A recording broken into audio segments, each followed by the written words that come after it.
Нурсултандын банктагы эсебинде 4522 сом 18 тыйын болгон. Ал эсебине дагы 875 сом 50 тыйын которуп, кайра 300 сом алган. Анын эсебинде жалпысынан канча сом калды?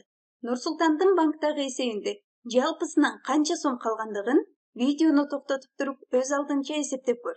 Андан кийин биргеликте эсептейбиз. Анда эмесе кеттик. Нурсултандын банктагы эсебинде жалпысынан канча сом калгандыгын билүү үчүн анын алгач банктагы эсебинде канча сом болгондугун карайбыз.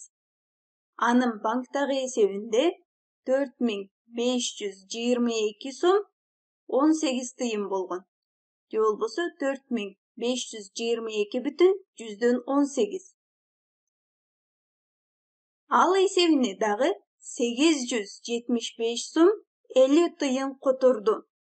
Демек, банктагы эсебиндеги болгон акчага дагы 875 сом 50 тыйын кошулуп жатат.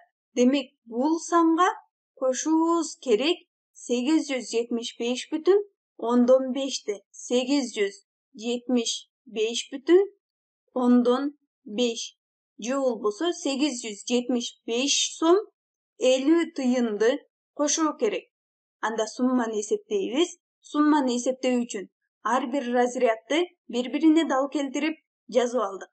100 үлүштөн баштап кошобуз. 8ге 0ду кошсо 8, 1ге 5ди кошсо 6. Ал эми үтүрдү өз ордуна жазып алабыз. Кошууну бирдиктерди кошуу менен улантабыз. 2ге 5ди кошсо 7, 2ге 7ни кошсо 9, 5ге 8ди кошсо 13, 3-үн жазып калабыз. Бири көңүлдө 4 миңдик, көңүлдөгү 1ди кошсо 5 миңдик. Демек, 5397,68. Сүйлөмдү окуп улантабыз. Ал кайра 300 сом алган. Демек, Нурсултан эсебинден кайра 300 сомду алган. Анда эмне кылабыз?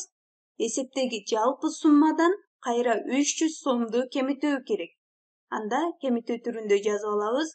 300 сом 00 тыйын. 300 сомду кемитип атат. Ал эми тыйындан эч бир санды кемитпөө керек. Демек, кемитүү амалын аткарабыз. Эң кичине разряддан баштап кемитип баштайбыз. 8ден 0ду кемитсе 8, 6дан 0ду кемитсе 6. Ал эми үтүрдү өз ордуна жазып алабыз.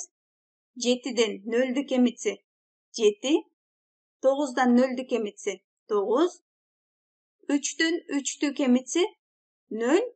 Ал эми миңдиктен эч бир санды кемитпейт экенбиз. Демек, анын өзүн жазабыз. 5097,168.